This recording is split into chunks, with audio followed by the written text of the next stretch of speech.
kusoo dhawaada caawiya caalamka qodobada wararkeena ugu waaweynna waxa ay kala yihiin madaxweynaha Soomaaliya ayaa ugu baaqay Puntland iyo Jubbaland inay ku soo biraan heshiiska doorashada lagu gaaray magaalada Dhuusamareeb warbixin dheeraad ah iyo falanqeyn ayaanu heshiiska idinkaga haynaa warar kale caawana waxa kamid ah iyadoo xuduudaha dhulka iyo hawada la furay dalka Mali hoggaanka ciidanka ayaa dardar gelinaya dawlad ku meel gaar ah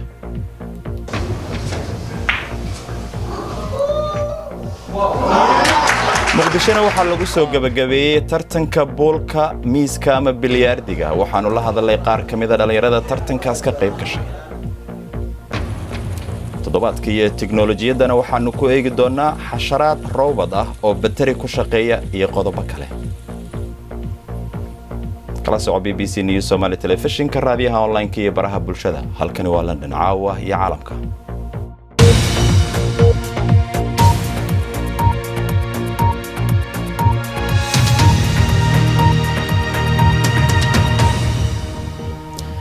wanaagsan daawadayaal wanaag waa maxamed cabdi xaraar oo idin socodsiinaya barnaamijka caawa aynu ku bilownay magaalada Dhuusamareeb waxa lagu soo gabagabeeyay shirkii madaxda Soomaaliya kaas oo ay ka soo baxeen qodobo ku aadan nooca iyo hanaanka doorashada baarlamaanka 15 qodob ayay ku heshiiyeen madaxweynaha Soomaaliya madaxda 3 maamul goboleed iyo gudoomiyaha gobolka Banaadir waxa sida muuqata aan qayb ka ahayn heshiiskan maamulada Puntland iyo Jubbaland oo ka maqnaa madasha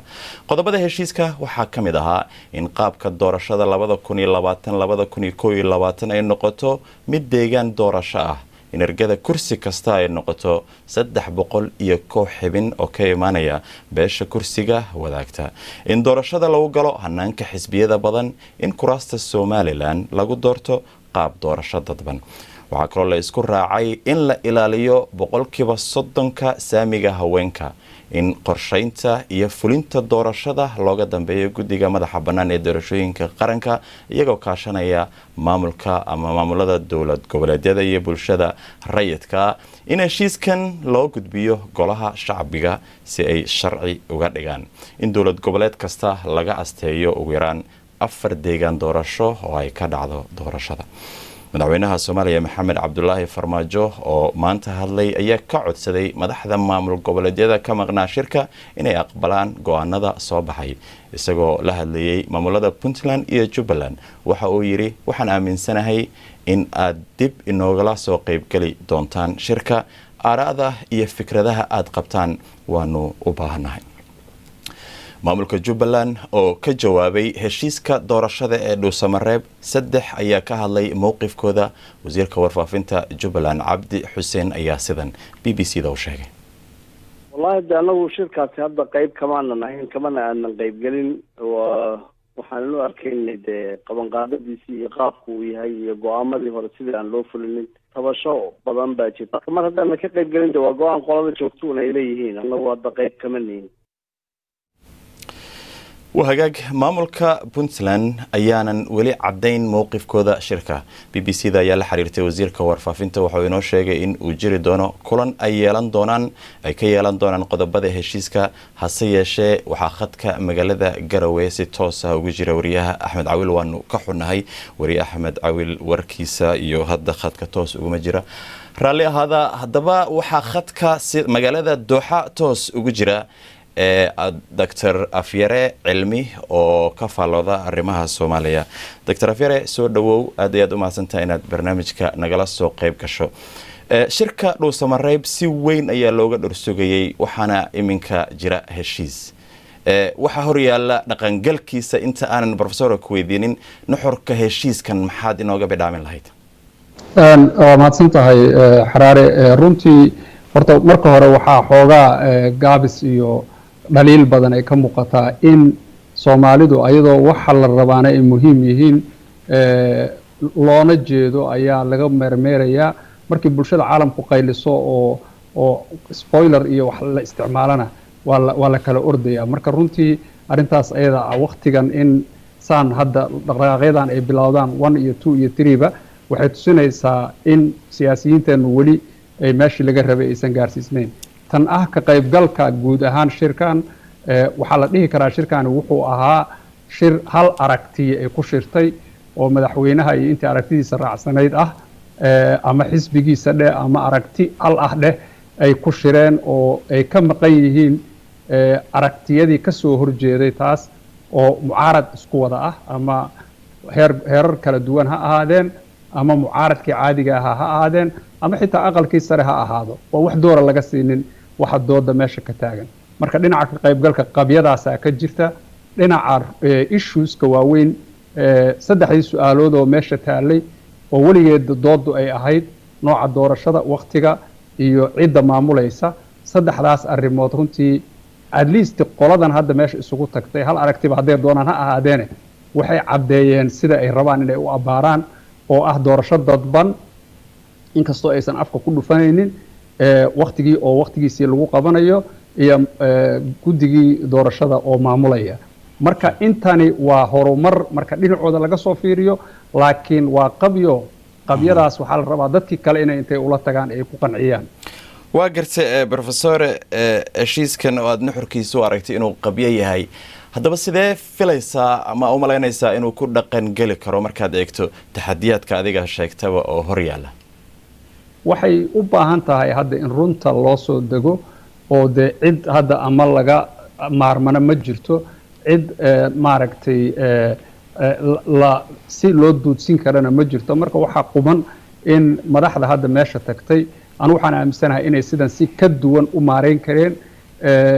ay qolyihii ka maqnaa ay si uun ula macaamilaan waxaan iyadana rabaa inaan hoosta ka xariiqa runtii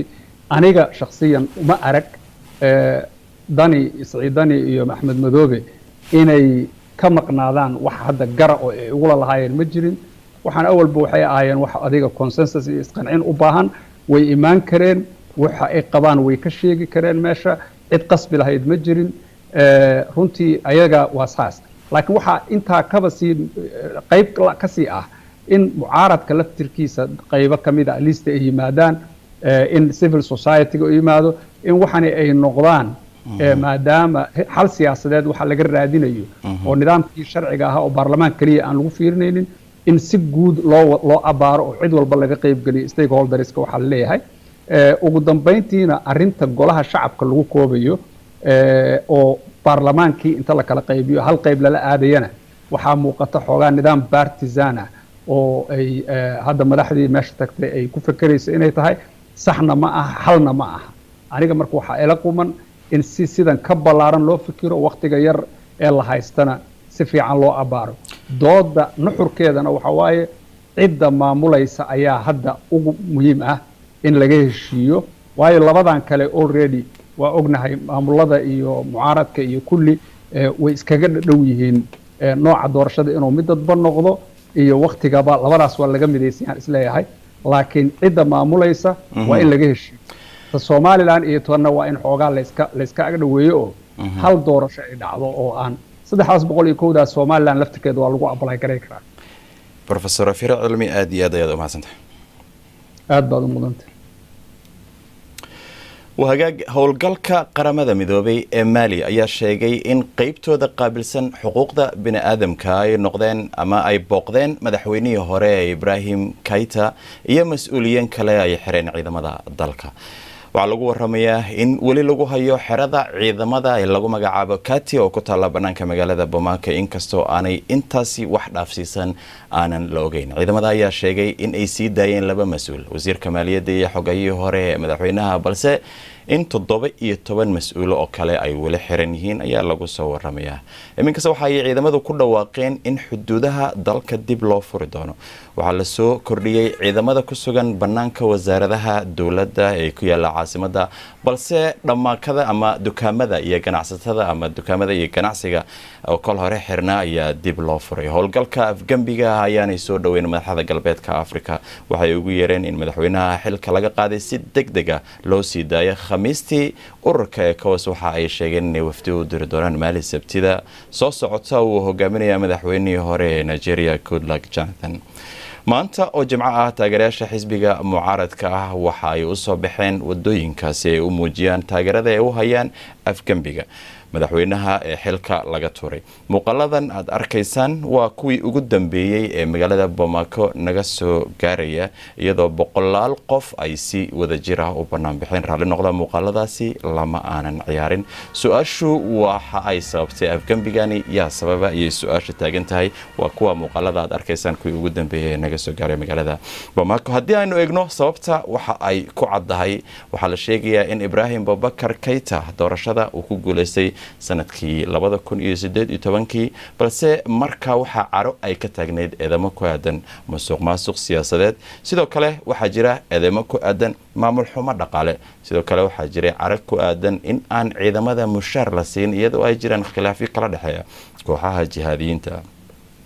xilka tagista ayaa waxaa sabab looga dhigay in madaxweyne Keita ay imaatay waqti ka badan 2 bilood oo ay kooxaha mucaaradka ah iyo dadweynuhu ay wadeen dibadbaxyo ballaaran oo ay uga dalbanayeen inuu xilka ka dago. haddase mid ka mid ah xubnaha xisbiga mucaaradka ah ee dalka ayaa ugu yeeraya in la isku yimaado oo la midoobo. waxay la tahay qaybta ugu adag hadda ayay bilaabanaysaa. sidaan horeba u sheegay ma jiraan qof guulaystay iyo qof fashilmayba. dhammaanteen reer Maali ayaanu nahay, xitaa kuwa taageersan madaxweyne Keita.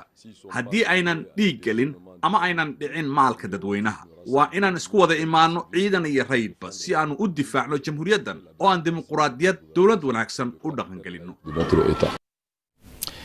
waagaag bal iminkan haddii aanu eegno wararka kale ee maanta. Joe Biden ayaa aqbalay magacaabista xisbiga dimuqraadiga cidda u tartamaysa aqalka cad isagoo ballan qaaday inuu rajo iyo iftiin ku soo celin doono Mareykanka kadib waxa uu ugu yeeray mugdi madaxtinimada Donald Trump. Mr. Biden waxa uu ku baaqay midnimo iyo dilo in isagoo ku eedeeyay Donald Trump inuu dalka xayiraad xiqdi iyo kala qaybsanaan ku soo kordhiyay. dowladda Soomaaliya ayaa shaaca ka qaaday in diyaaradaha qaadka sida aanay dalka soo gali karin kana degi karin garoonka noocay doontaba ha ahaatee marayaha hay'adda duulista hawada Axmed Macalin Xasan oo la hadlay warbaahinta afka dowladda ku hadasha ayaa sheegay in ay kanaax dul dhigi doonaan diyaaradii samaysa xadgudub ku samaysa amarka. siyaasiga mucaaradka ah ee Belarusia Svetlana Tikhanovskaya ayaa ku boorisay taageerayaasheeda in ay sii wadaan cadaadiska doorashooyinka madaxweynaha cusub. fariin muuqaal ah oo ay ka soo duubtay dalka dariska ee Lithuania waxay ku bogaadisay dadka in aan la cabsi gelin oo ay ku dhaqaaqaan tallaabo shaqo joojin ah oo ka dhana dowladda. madaxweyne Lukashenko ayaa isagu waxa uu diiday inuu qabto doorasho cusub. wali waxa inoo soo socdo aad qaybta dambe ku daawan doontaan bilyaardiga magaalada Muqdisho.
wali waxaad daawanaysaan caawa iyo caalamka barnaamij xasuusiyo qodobada caawa wararkeena ugu waaweyn. wararkeena caawa waxaa ugu waaweyn madaxweynaha Soomaaliya oo ka hadlay gabagabadii shirka Dhuusamareeb isagoo ugu baaqay Puntland iyo Jubbaland inay ku soo biiraan heshiiska doorashada. iyadoo xuduudaha dhulka iyo hawada la furay dalka Maali hoggaanka ciidanka ayaa dardar gelinaya dowlad ku meel gaar ah. Thailand waxaa la soo darsaya dhawaan banaanbaxyo ay dhigayaan dhalinyarada iyagoo isticmaalaya calaamadaha iyo dadka magaca ku leh bulshada taasoo ka tarjumaysa dhibaatada haysata isla markaana ay doonayaan inay kaga baxsadaan faafreebka iyo sharciyada adag ee dowladda Thailand ku soo rogtay dadka mucaaradka Farxan Maxamed Jamaal ayaa inoo haya kooxaha dimuqraadiyadda oo ololeeya ayaa banaanbaxyo ka dhigaya waddanka Thailand oo dhan qaab halabuur uu ku dheehan yahay ayay ku soo bandhigayaan mamnuucista in la isku yimaado ee fayraska corona uu sababay ma uusan joojin dhalinyaradan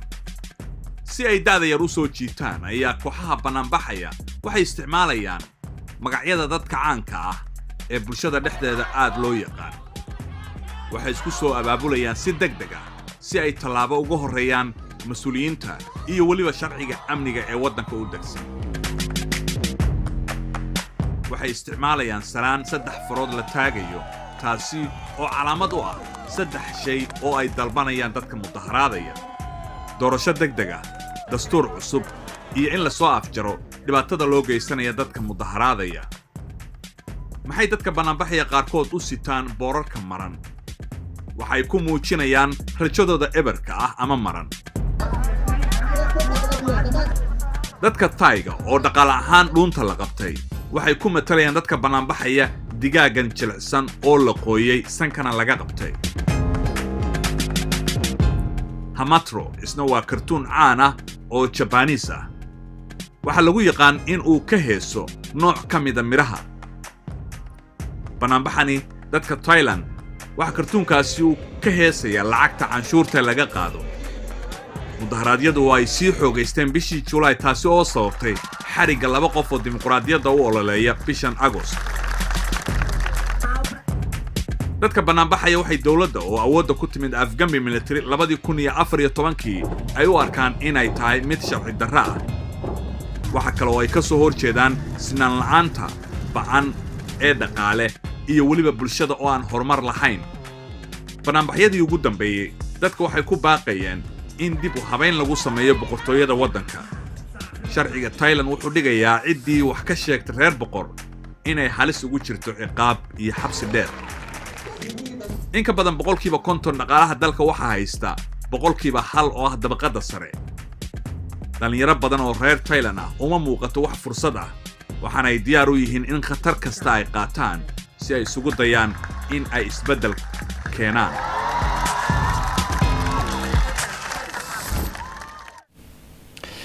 وهجاج مجالة مقدشنا وحل جسوا جبجبية ترتنك بولكا أما بليارديجا أو أي كقرب قلنا دلنيرة بدن هل كتبنيه كلنا يود وشتجين أرنتنا يكسو بيج مسايدو أي مجالة أسبوع يدي وجدا بيساي كدعين ورو يو دلل يو فلل أمن درا بس شكذا يعني كو يقدرنا سيدا دلنيرة مقدشة يوليس وجدا يعني نلوش هذا كل راحستان يجو عقبة بدن وجهية أو أي كمتها عقبة أمنية وريه إن مجالة مقدشة بلاش شيء وربحين تاني نوصاترتي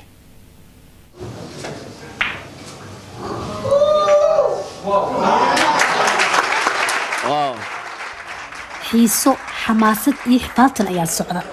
waxa halkan isugu yimaaday tobaneeyo dhalinyaro ah oo u soo daawasho tagay ciyaar aan dalka hore looga aqoon balse waayadan dambe ay bilaabeen dhalinyarada inay dheelaan waxaan ahay dhalinyarada meeshaan maarkina isku midaaliso baratan entertainment على عيار ونكسرها مثلا لو قبتي أفريسيني أو أدد ما شاء الله وكفر حسنا هاي مركز شقادنا كإمانا ناشئ اسكوب متقالنا ترتنك بولكا أيام مقالة المقدشة لو قبتي مركي أبوه الرئيسي عبد الكافي وانا كان عبد الكافي علي وكوكولي سي ترتنك وحونا إيغا ورمي وحاكولا لي إنو عيارتن ديلو tartanka waxa uu dhiirigeliyay maadaama dhalinyarada uu fiican tahay tartankan kale barasho imaanayso dhalinyarada isfahmayaan isdhexgal badan imaanayso tartankii waa la isku wada baranaya bari rag wax sanfacaan noqon kartiin marka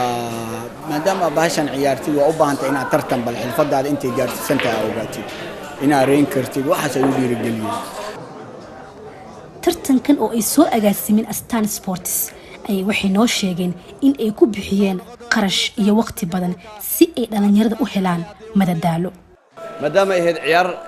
dad badan ay xiiseeyeen haddana aan weli hore looga qaban Muqdisho ayaan go'aansanay inaan noqoto cusub oo dhalinyarada u noqoto madadaalo iyo isdhexgal waxaana jecelnahay maadaama ay ka soo baxeen guulaysto uu ka soo baxay sidoo kale uu soo jiitay taageerayaal badan waxaan jecelnahay inuu sii socdo oo aan sii wadno tartanada noocan oo kale maadaama dhalinyarada Soomaaliyeed u baahan yihiin markasta in loo soo kordhiyo barnaamijyo madadaalo ah oo tartanadan ay qayb ka yihiin talaabadan waxaa aad u soo dhaweeyay dhalinyaro fara badan oo u arkay inay tahay mid ay ka heli karaan madadaalo beelasheego BBC Muqdisho baleeminkan haddii aanu eegno wararka ciyaaraha ee caawa malaayiin dad ah oo ku kala nool daafaha dunida ayaa la filayaa inay daawan doonaan ciyaarta kama dambaysta ee horyaalka Yurub oo dhex mari doonta maalinta Axadda kooxaha Bayern Munich iyo Paris Saint-Germain. Kooxda Paris Saint-Germain ayaanan weligeed imaanin ciyaarta kama dambaysta ee koobkan halka Bayern Munich ay iyadu horay 5 jeer ugu guuleysatay. kooxda Sevilla ayaa wajihi doonta Inter Milan finalka koobka Europa League caawa. kooxda reer Spain ayaa koobkan ku guuleysatay 5 jeer tan iyo 2016 taas oo ka dhigaysa kooxda ugu guulaha badan taariikhda tartanka. fayraska corona awadi gabar Faransiis oo ku nool London oo shaqadeysa dharka ayaa bilowday sameynta maskarooyin kala duwan oo aad u qurux badan. Bashra Nuur ayaa warbixintan inoo haysa. My name is Anne-Sophie Cochevello. Magacaygu waa Anne-Sophie Cochevello. Waxaan u dhashay Faransiiska. Waxaan naqshadeeyaa dharka, waxaana sameeyaa daboolka tan iyo markay xayiraaduhu bilowdeen. Bespoke mask.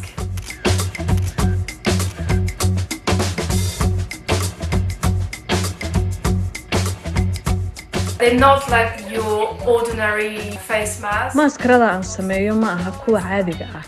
waxaan isticmaalaa waxyaabo badan si aan ugu ekaysiyo bombolayaasha wajigooda camal oo aan ku xardhaa dabooladeyda.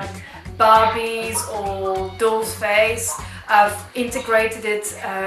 in my mask. Basically, I'm kind of a hoarder, so I actually have lots of material for projects. Sideedaba waxaan ahay qof wax kasta ururisa. waxaan haystaa waxyaabo iga soo haray shaqooyin aan horay u qabtay. waxaan qabto ma haynin si baashaal ah ayaan shaqadan oo dhan ku bilaabay. marka waxaan bilaabay inaan ku iibiyo internetka. waxaan sameeyay ilaa 200 oo afdabool. No, the source of income I started to put them on my online shop. I think I made about like 200 masks. My style is kind of about making people smile and about connecting people. dadku waxay ka baqayaan inay shaqadoodu waayaan iyo waxyaabo kale oo badan. marka ugu yaraan qof xiran afdabool kalaro badan leh haday arkaan way ku farxayaan. And have a colorful mask, it kind of make them smile a bit. barnaamijka tiknoolajiyadana robot haraan ah doonyo satellite-ka laga hagayay ee warar kale Cusmaan Cabdi Xasan ayaa inoo haya.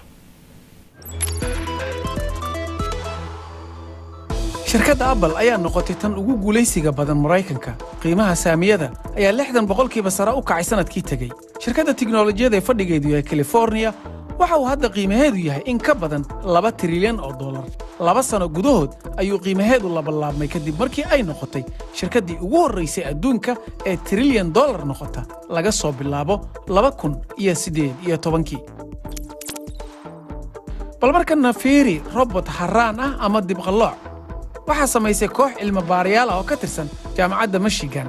waxa uu leeyahay nooc cusub oo batari ah kaas oo si toos ah ula falgalaya qaab dhismeedka robotka. batarigu waxa uu sidoo kale kaydinayaa tamarta si la mid ah unugyada bani'aadamka. in lagu kaydiyo tamar qaab dhismeedka robotka waxay badbaadinaysaa booskii u baahnaa batari gaar ah. doontan waxay qariidad u samaynaysaa gunta hoose ee badda iyadoo uusan bani'aadan la socon. doontan oo ay samaysay shirkadda caalamiga ee la yiraahdo Seakit waxa ay hawsha ka soo bilowday England iyadoo mashquul ku ahayd qariidad u samaynta badda Atlantic. waxa meel fog ka hagaya bani'aadan dhulka ku sugan. khubaraduna waxay leeyihiin waxa farsamadan maalin un loo adeegsan doonaa samaynta maraakiib robot ah.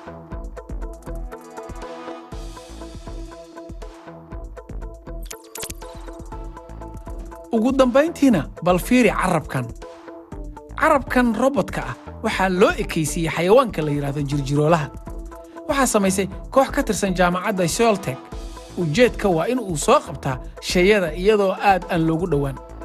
qofka adeegsanaya wuxuu soo ururin karaa ilaa iyo 30 garaam meel u jirta 80 sentimitir ilbiriqsyo un aad ay u yartahay waana degdeg inta ayaan ku soo afmeerayaa barnaamijka nabad kale